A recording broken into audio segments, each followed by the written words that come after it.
বন্ধুরা, আশা করি তোমরা সবাই ভালো আছো। তোমার চ্যানেলে তোমাদের সবাইকে স্বাগতম। তো আজ তোমাদের জন্য মাধ্যমিকের ভূগোল থেকে কিছু গুরুত্বপূর্ণ প্রশ্ন শেয়ার করছি। প্রশ্নগুলো কিন্তু তোমাদের এমসিকিউ বা এসএকিউ যে কোনোভাবে আসতে পারে। শুধু প্রশ্নগুলোর উত্তরগুলো একটু শুনে রাখো বা একটু মনে রাখার চেষ্টা করো, পরীক্ষার হলে কাজে লাগবে। প্রথম প্রশ্ন, সাহারার বালুকাময় মরুভূমি কী নামে পরিচিত? উত্তর হচ্ছে আর্গ নামে পরিচিত। আমি বানানটা তোমাদের জন্য কিছু কিছু বানান একটু লিখে দেবো। গয়রেপ, আর্গ, আর্গ নামে পরিচিত, মনে রাখবে। দ্বিতীয় প্রশ্ন, বায়ুমণ্ডলের কোন স্তরে জেট বিমান যাতায়াত করে? উত্তর হচ্ছে স্ট্রাটোস্ফিয়ার। স্ট্রাটোস্ফিয়ার বানানটা একটু সাবধান, দন্তেশ্বয় টয় রফালা জপালা আকার, স্ট্রাটো, তারপরে যথারীতি স্পিয়ার তোমরা লিখতে পারবে, স্ট্রাটোস্ফিয়ার, ঠিক আছে। পশ্চিমঘাট পর্বতমালার দক্ষিণতম গিরিপথটির নাম কি? উত্তর হচ্ছে পালঘাট। পয়াকার ল ঘয়াকার ট, অনেক বইয়ে পলঘাট দেওয়া আছে, সেটাতেও কোনো ভুল নেই। পরবর্তী প্রশ্ন, কেরালার উপকূলে হ্রদগুলিকে স্থানীয় ভাষায় কি বলা হয়? কয়াল বলা হয়, আয়াল বলা হয়, অন্তঃস্থায়কার ল, ঠিক আছে।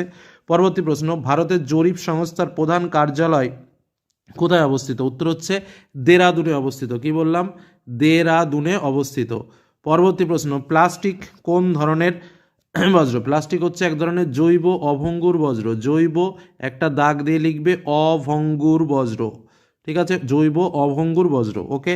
পরবর্তী প্রশ্ন, কোন সড়কপথের মাধ্যমে দিল্লি, মুম্বাই, চেন্নাই ও কলকাতা যুক্ত হয়েছে? উত্তর হচ্ছে সোনালী চতুর্ভুজ। পরবর্তী প্রশ্ন, ভারতের বৃহত্তম বাঁধ কোন নদীর ওপর তৈরি হয়েছে? উত্তর হচ্ছে শতদ্রু নদীর ওপরে। কি বললাম? শতদ্রু নদীর ওপর। পরবর্তী প্রশ্ন চলে আসি। প্রত্যেকটা প্রশ্ন কিন্তু ইম্পর্টেন্ট এবং পরীক্ষা আসার মতো প্রশ্ন।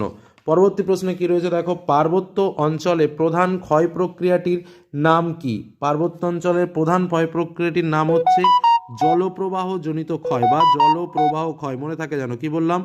জলপ্রবাহ ক্ষয়। ওকে। পরবর্তী প্রশ্ন চলে আসি, সূর্য, পৃথিবী, চন্দ্রের সরলরৈখিক অবস্থানকে কি বলা হয়? উত্তর হচ্ছে সিজিগি। সিজিগি, মনে থাকবে, সিজিগি। পরবর্তী প্রশ্ন, পেনগঙ্গা মঞ্জিরা কোন নদীর উপনদী? উত্তর হচ্ছে গোদাবরীর উপনদী, মনে থাকবে। কি বললাম? গোদাবরী। গোদাবরী এর উপনদী হলো পেনগঙ্গা মঞ্জিরা। পরবর্তী প্রশ্ন, মুম্বাই ও পুনের মাঝে কোন গিরিপথ আছে? মুম্বাই ও পুনের মাঝে হচ্ছে ভোরঘাট গিরিপথ। কি বললাম? ভোরঘাট গিরিপথ। পরবর্তী প্রশ্নে চলে আসি, নেতাজি সুভাষচন্দ্র বসু আন্তর্জাতিক বিমানবন্দর ভারতে কোথায় অবস্থিত? কলকাতাতে অবস্থিত। পরবর্তী প্রশ্ন, ভারতের উন্নয়নের জীবনরেখা বলা হয় কোন পরিবহন পথকে? রেলপথকে।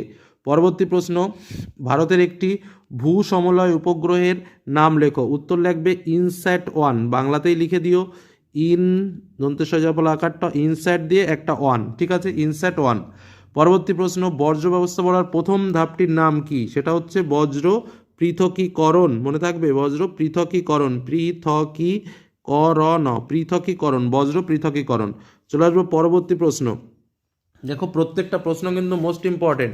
আচ্ছা, পরবর্তী প্রশ্ন চলে আসে। দেখো কি বলছে, কোন দেশকে কি বললাম, কোন দেশকে বলা হয় দ্য ল্যান্ড অফ ফিয়র্ডস, অর্থাৎ ল্যান্ড অফ ফিয়র্ডস বলা হয় কোন দেশকে? তো এটার উত্তর কি হবে? নরওয়েকে বলা হয়। কি বললাম? নরওয়েকে বলা হয়। পরবর্তী প্রশ্ন, শুষ্ক অঞ্চলের মরু অঞ্চলের শুষ্ক নদীখাতকে কি বলা হয়? মরু অঞ্চলের শুষ্ক নদীখাতকে ওয়াদি বলা হয়। ওয়াদি বলা হয়।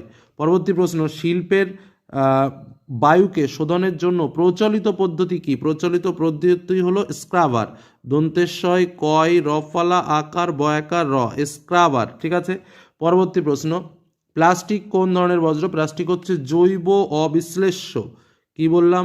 জৈব অবিশ্লেষ্য, তালবস্যয় লয় একার পেটকাটা মধ্যাহ্নেশ্বয় জপালা, অবিশ্লেষ্য, জৈব অবিশ্লেষ্য।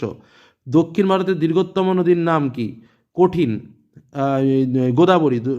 দক্ষিণ ভারতের দীর্ঘতম নদীর নাম হচ্ছে গোদাবরী। পরেরটা হচ্ছে কি, ভারতের কোন রাজ্য কফি উৎপাদনে প্রথম? কর্ণাটক। তারপর হচ্ছে কোন শিল্পকে উদীয়মান শিল্প বলা হয়? পেট্রোরসায়ন শিল্পকে।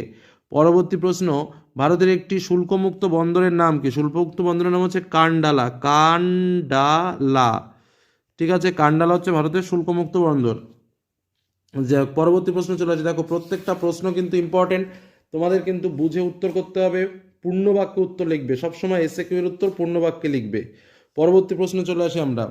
দেখো কি বলছে, পৃথিবীর গভীরতম গিরিখাত কোনটি? পৃথিবীর গভীরতম গিরিখাত হলো এল কানন্দা কলকা। আমি বাংলাটা লিখে দিই, এল প্রথমে লিখবে, এল তারপর হচ্ছে ক্যানন, কয়জপলা আকার ন ন, ক্যানন বানান যেন ভুল না হয়। দা, তারপর হচ্ছে তোমার কলকা, ক ল কয়াকার, এল ক্যানন দা কলকা। ঠিক আছে। পরবর্তী প্রশ্ন, জৈব ভঙ্গুর বজ্র কোন রঙের পাত্রে ফেলা উচিত? সবুজ রঙের। পরের প্রশ্ন হচ্ছে, আন্দামান দ্বীপপুঞ্জের জীবন্ত আগ্নেয়গিরির নাম কি? উত্তর হচ্ছে ব্যারেন। কি বললাম?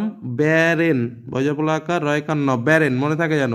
দুটি নদীর মধ্যবর্তী অঞ্চলকে কি বলা হয়? দোয়াব বলা হয়। দুটি নদীর মধ্যবর্তী অঞ্চলকে কি বলে? দোয়াব বলে। পরবর্তী কোশ্চেন, দাক্ষিণাত্যের মালভূমি অঞ্চলে কোন ধরনের মৃত্তিকা দেখা যায়? কৃষ্ণ মৃত্তিকা দেখা যায়। ভারতের ডেট্রয়েট কোন শহরকে বলা হয়? চেন্নাইকে বলা হয়। ভারতের সর্বাধিক ইক্ষু উৎপাদন রাজ্য কোনটি? উত্তরপ্রদেশ। তারপর হচ্ছে এফসিসি কথাটির পুরো কথাটি কি? False colour composite. কি বললাম? FALAC, ফলস কালার COLOUR, আর কম্পোজিট COMPOSITE, অর্থাৎ ফলস কালার কম্পোজিট। পরবর্তী প্রশ্ন, হিমবাহ ও পর্বতগাত্রের মধ্যে সৃষ্ট ফাটলকে কি বলে? বার্গ স্ক্রুন বলে। বানানটা একটুখানি দেখে নাও। বয়াকার গয় রেপ। ঠিক আছে। তারপরে তালবস্যয় রফলা, হস্যু নয়ডয়, কেউ দন্তেশ্বয় রফলাও দিতে পারে, কোনো সমস্যা নেই। বার্গ স্ক্রুন্ড। পরবর্তী প্রশ্ন, পৃথিবীর সর্বাপেক্ষা বিধ্বংসী ঘূর্ণিঝড়ের নাম কি? টর্নেডো। কোন তিথিতে ভরা জোয়ার সবচেয়ে বেশি শক্তিশালী হয়? অমাবস্যা তিথিতে। পরেরটা হচ্ছে, সমুদ্রের মধ্যভাগে সৃষ্ট স্রোতবিহীন জলাবর্ত কি নামে পরিচিত? আমি একটু লিখে দিই, গায়োর নামে পরিচিত। কি বললাম? গয়াকার অন্তস্থীয় র, গায়োর নামে পরিচিত। পরবর্তী কোশ্চেন, একটি বৈদ্যুতিন বজ্রের নাম লেখো। বিভিন্ন জিনিস লিখে দেবা, খারাপ হয়ে যাওয়া টিভি, ল্যাপটপ, কম্পিউটার, মোবাইল, এগুলো। পরের প্রশ্ন লেখো, কি বলছে?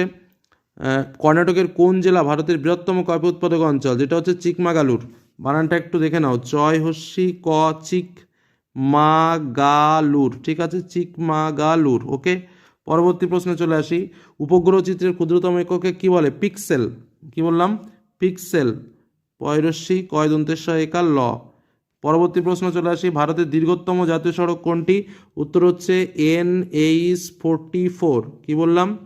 NH44 হচ্ছে ভারতের দীর্ঘতম জাতীয় সড়ক পথ।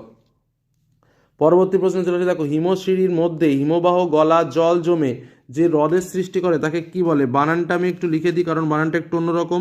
হচ্ছে প্যাটার্ন স্টার হ্রদ, পয়জাপালা আকার টয়াকার নয় রে, প্যাটার্ন দন্তেশ্বর টয়াকার হ্রদ, প্যাটার্ন স্টার হ্রদ। ঠিক আছে। পরবর্তী প্রশ্নে চলে আসি, পেরিপ্লেনের ওপর অবস্থিত অনুচ্চ টিলাগুলিকে কি বলে? ইনসেলবার্জ বলে। এটা তো তোমাদের সবারই পড়া উচিত, ইনসেলবার্জ বলে। ঠিক আছে, ইনসেলবার্জ, হস্যই ন দন্তস্বয়কার ল, বয়াকার বর্গের জয় রে। পরবর্তী প্রশ্ন, কোন অক্ষাংশে সূর্যরশ্মি সারা বছর লম্বভাবে পড়ে? সূর্যরশ্মি সারা বছর লম্বভাবে পড়ে কোন অক্ষাংশে? এটা তো মানে কি বলবো, একদম বাচ্চাদের প্রশ্ন। সেটা তুমি 0 ডিগ্রি অক্ষাংশে বলতে পারো, বা নিরক্ষীয় অক্ষাংশে। ঠিক আছে, যাই হোক হবে। পরের প্রশ্ন চলে আসি, প্লাস্টিক কোন ধরনের বজ্র? প্লাস্টিক হচ্ছে এক ধরনের জৈব অবিশ্লেষ্য, একটু আগেই বললাম আমি। পরের প্রশ্ন, দক্ষিণ ভারতের গঙ্গা কোন নদীকে বলা হয়? দক্ষিণ ভারতের গঙ্গা গোদাবরী বা কাবেরী, যে কোনো একটা উত্তর লিখলেই কিন্তু হবে, এটুকু মাথায় রেখো। পরেরটা হচ্ছে, ভারতের গম গবেষণাগার কোথায় অবস্থিত? পুসাতে, দিল্লির পুসাতে। ভারতের বৃহত্তম ইস্পাত উৎপাদক সংস্থার নাম কি? উত্তর হচ্ছে সেইল। কি বললাম? Sail, SAIL। পরের প্রশ্ন, ভূবৈচিত্র্য সূচক মানচিত্রের সূচক সংখ্যা 45D/10 হলে তার আরেফ কত হবে? এটা একটা ক্যালকুলেশনের ব্যাপার, জাস্ট আমি অ্যান্সারটা বলে দিচ্ছি। এর অ্যান্সারটা হবে তোমার 1:5 এর পরে তোমার সবসময় 50,000 হবে, অর্থাৎ 4টে শূন্য আর একটা এই যে এরকম যদি সিম্বল থাকে তাহলে স্বাভাবিকভাবে 50,000, 1:50,000 এটা তোমার আরএফ হয়। এটার ক্যালকুলেশনের একটা মেথড আছে, অত একটু বোঝার ব্যাপার আছে এগুলো। আচ্ছা, তারপরের প্রশ্ন চলে আসে, দেখো, নিরক্ষীয় মণ্ডলে কোন ধরনের বৃষ্টিপাত, নাতিশীতোষ্ণ মণ্ডলে কোন ধরনের বৃষ্টিপাত দেখা যায়? তো নাতিশীতোষ্ণ মণ্ডলে কোন ধরনের বৃষ্টিপাত দেখা যায়? ঘূর্ণবাদজনিত বৃষ্টিপাত। কি বললাম? ঘূর্ণবাদজনিত বৃষ্টিপাত। পরের প্রশ্ন, সুন্দরবনে কোন দ্বীপ বিশ্ব উষ্ণায়নের প্রভাবে সম্পূর্ণ নিমজ্জিত হয়ে গেছে? উত্তর হচ্ছে ঘোড়ামারা। মনে থাকবে, ঘোড়ামারা দ্বীপ, খুব ইম্পর্টেন্ট কোশ্চেন। পরের কোশ্চেন, ভারতের মরু অঞ্চলে কোন ধরনের স্বাভাবিক উদ্ভিদ দেখা যায়? মরু বা জেরোফাইট উদ্ভিদ। তারপর হচ্ছে, মরা জোয়ার কোন তিথিতে আসে? অষ্টমী তিথিতে মরা জোয়ার হয়। তারপরে কোশ্চেন, গঙ্গা নদীর প্রবাহের কোন অংশে সর্বাধিক দূষণ দেখা যায়? নিম্ন প্রবাহে। কি বললাম? নিম্ন প্রবাহে। ভারতের একটি জাইদ ফসলের নাম করো। আউশ ধান, তরমুজ, চীনাবাদাম, যা খুশি লেখো। ভারতের কোন রাজ্যে বৃষ্টির জল সংরক্ষণে সর্বাধিক অগ্রগণ্য, উত্তর হচ্ছে তামিলনাড়ু। পরের প্রশ্ন, ভারতের জরিপ সংস্থার প্রধান কার্যালয় কোথায়, উত্তর হচ্ছে দেরাদুন। এগুলো তো খুবই সহজ, যার জন্য আমি একদম বলে যাচ্ছি। একটি তেজস্ক্রিয় বজ্রের নাম কি, একটি তেজস্ক্রিয় বজ্রের নাম কিন্তু অনেক আছে, তার মধ্যে ইউরেনিয়াম দিতে পারো, সব থেকে বেশি বড় তেজস্ক্রিয়। আচ্ছা, দক্ষিণ ভারতের দীর্ঘতম নদীর নাম কি, গোদাবরী। মরা জোয়ার কোন তিথিতে হয়, অষ্টমী তিথিতে। আচ্ছা, দক্ষিণের ধানের ভাণ্ডার কাকে বলা হয়, কৃষ্ণা গোদাবরীর বদ্বীপ অঞ্চলকে। রডোডেন্ড্রন কোন ধরনের উদ্ভিদ, আলপিও উদ্ভিদ। কি বললাম, বানানটা লিখে দিই, উত্তর হচ্ছে আলপিও, লয় পয় দীর্ঘি অন্তস্থীয়, আলপিও উদ্ভিদ। ঠিক আছে, পরের কোশ্চেন, কলকাতার জীবনরেখা কাকে বলা হয়, মেট্রো রেলকে কলকাতার জীবনরেখা বলা হয়। ভারত আফগানিস্তান সীমারেখা কী নামে পরিচিত, ডুরান্ড লাইন নামে পরিচিত। ইসরো এর সম্পূর্ণ নাম কি, Indian space and research centre, বানান তো পারা উচিত, INDIN, Indian space, SPACE, space. তারপরে রয়েছে অ্যান্ড বানান তো AND, অ্যান্ড রিসার্চ,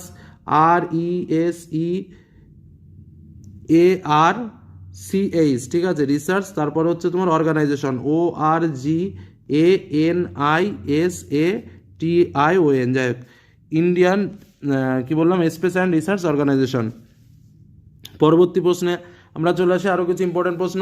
কোন যন্ত্রের সাহায্যে বায়ুর গতিবেগ নির্ণয় করা হয়, কি বললাম, কোন যন্ত্রের সাহায্যে বায়ুর গতিবেগ নির্ণয় করা হয়, তোমার উত্তর হচ্ছে অ্যানিমোমিটার, বানানটা লিখে দিই, অ্যানিমোমিটার,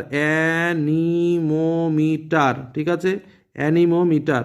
পরবর্তী প্রশ্নে চলে আসি, সমুদ্রপৃষ্ঠে বায়ুর স্বাভাবিক চাপ কত, সমুদ্রপৃষ্ঠে বায়ুর স্বাভাবিক চাপ কত, উত্তর হচ্ছে, এটাও লিখে দিই, 1013.25। লাস্টে কিন্তু অবশ্যই লিখবে মিলিবার, ঠিক আছে, মিলিবার, এই কথাটা কিন্তু লিখবে, নাহলে কিন্তু হবে না। পরেরটা, শৈবাল সাগর কোন মহাসাগরের সৃষ্টি হয়েছে, শৈবাল সাগর আটলান্টিক বা প্রশান্ত, দুটো দিলেও কিন্তু হবে, দুটোতেই শৈবাল সাগর দেখা যায়। তো যাই হোক, তারপর হচ্ছে সামুদ্রিক মাছের প্রধান খাদ্য কি, প্লাংটন, সেটা জু প্লাংটন, ফাইটোপ্লাংটন, যাই হোক না কেন। তারপরের প্রশ্ন, পৃথিবীতে দিনে কতবার জ্বর ও কতবার ভাটা হয়, দুবার জোয়ার দুবার ভাটা। বৈদ্যুতিন বজ্রকে সংক্ষেপে কি বলা হয়, ই ওয়েস্ট বা ই বজ্র, তারপরে একটা দাগ দিয়ে বর্গ জয়রেব জপালা, বজ্র, ঠিক আছে। তারপরের প্রশ্ন হচ্ছে, আরাবল্লী শব্দশৃঙ্গের নাম কি, গুরু শিখর। পরবর্তী কোশ্চেন, ভারতের প্রথম পেট্রোরসায়ন শিল্পকেন্দ্র কোথায় স্থাপিত হয়েছিল, উত্তর হচ্ছে ট্রম্বেতে। কি বললাম, ট্রম্বে। তো কিছু গুরুত্বপূর্ণ প্রশ্ন শেয়ার করলাম, প্রশ্নগুলো দেখে যাও, আশা করি এর মধ্যে অনেক প্রশ্ন তোমরা পরীক্ষাতে পাবে, সে MCQ হোক বা SAQ হোক। তো এই বলে আজকের আলোচনা শেষ করছি, ভালো থেকো, সুস্থ থেকো, সাবধানে থেকো, ধন্যবাদ।